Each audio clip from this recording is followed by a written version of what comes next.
Salam sejahtera kami ucapkan kepada sahabat penonton semua. Persoalan besar yang sering menghantui politik Sabah kembali bergema.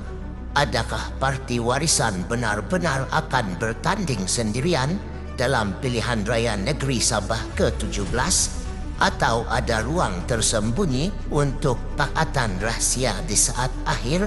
Jangan ke mana-mana kerana apa yang bakal kami bongkarkan ini mungkin menjadi titik panas politik tanah air.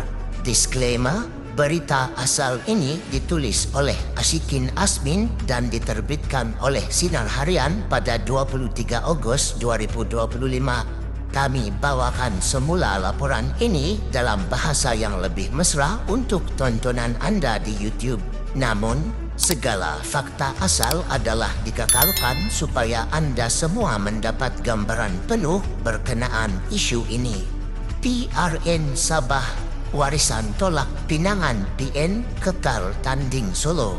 Parti Warisan sekali lagi menegaskan bahawa mereka tidak akan bekerja sama dengan mana-mana gabungan politik menjelang PRN 17. Ketua Penerangan Warisan, Datuk Muhammad Aziz Jaman menjawab kenyataan Perikatan Nasional PN yang sebelum ini memberi bayangan mungkin mahu berunding dengan Warisan. Namun, Warisan menolak terus pinangan itu dengan menyatakan mereka kekal akan bertanding secara solo. Menurut Aziz, Warisan menghormati pandangan sesiapa sahaja, tetapi prinsip mereka jelas sejak awal lagi, bertanding di bawah logo sendiri dengan kepimpinan Datuk Seri Muhammad Syafiee Apdal tanpa ada sebarang pakatan sulit dengan PN, Gabungan Rakyat Sabah GRS atau mana-mana pihak lain. Malah beliau menegaskan segala cakap-cakap tentang pakatan belakang tabir hanyalah spekulasi yang tidak berasas. Kata Aziz lagi, satu-satunya pakatan yang Warisan iktiraf ialah Pakatan Bersama Rakyat Sabah. Fokus utama mereka adalah isu asas rakyat, kos sara hidup yang melonjak, masalah bekalan air dan elektrik yang tidak stabil, infrastruktur yang ketinggalan, peluang pekerjaan terhad, serta pelaksanaan Perjanjian Malaysia 1963 MA63 yang sehingga kini masih tertangguh. Warisan mahu tampil sebagai parti yang konsisten, berprinsip dan telus, tidak mudah digoncang oleh gelombang tawaran kuasa dari luar. Haluan kami jelas, bertanding secara solo dan menawarkan rakyat Sabah sebuah kerajaan yang mengutamakan kebajikan mereka berbanding kepentingan politik semata-mata, tegas Aziz. Beliau menambah bahawa Warisan yakin rakyat Sabah masih menaruh harapan besar kepada mereka untuk membawa masa depan yang lebih baik, adil dan makmur. Namun persoalannya, sejauh manakah keyakinan ini akan diterjemahkan dalam realiti? Jika kita imbas kembali sejarah, Warisan pernah menjalin kerjasama bersama Pakatan Harapan dalam PRU 14 pada tahun 2018 dan hasilnya berjaya menumbangkan Barisan Nasional Sabah pada ketika itu. Tetapi hubungan itu tidak bertahan lama. Selepas krisis politik di peringkat persekutuan pada 2020, Warisan kembali ke posisi solo dan kekal dengan prinsip tidak mahu menjadi parti Malaya. Fakta lain yang perlu disebut ialah pada PRN Sabah 2020, Warisan kehilangan kuasa setelah GRS yang terdiri daripada Bersatu, UMNO dan PBS membentuk kerajaan. Ramai penganalisis politik ketika itu berpendapat bahawa strategi Warisan bertanding hampir di semua kerusi adalah faktor kejatuhan mereka kerana berlakunya pertembungan sesama blok pembangkang. Maka, adakah strategi solo kali ini bakal menjadi senjata ampuh atau sekali lagi menjadi jerat yang memakan diri sendiri?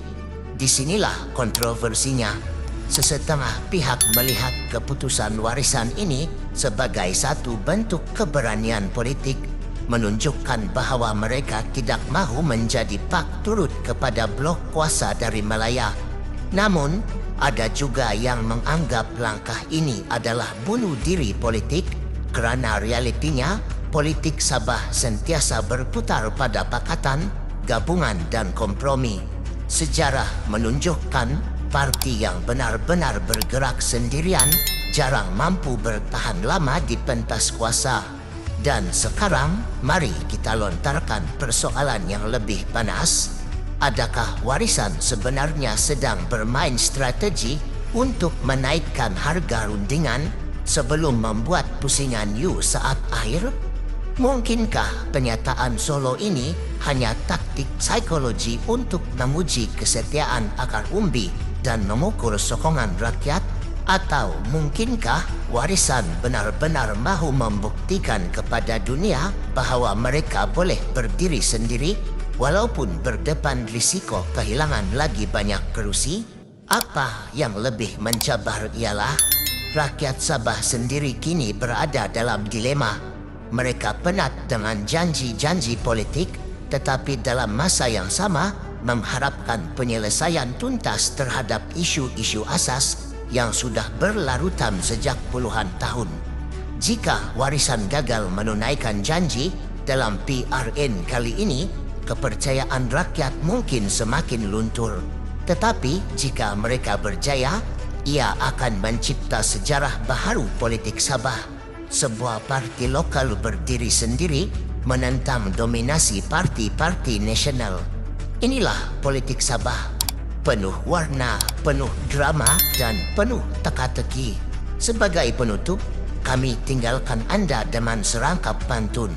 Burung kenari terbang berkawan, singgah sebentar di pucuk jati. Janji manis jangan dijadikan sandaran. Rakyat menunggu siapa yang benar-benar peduli.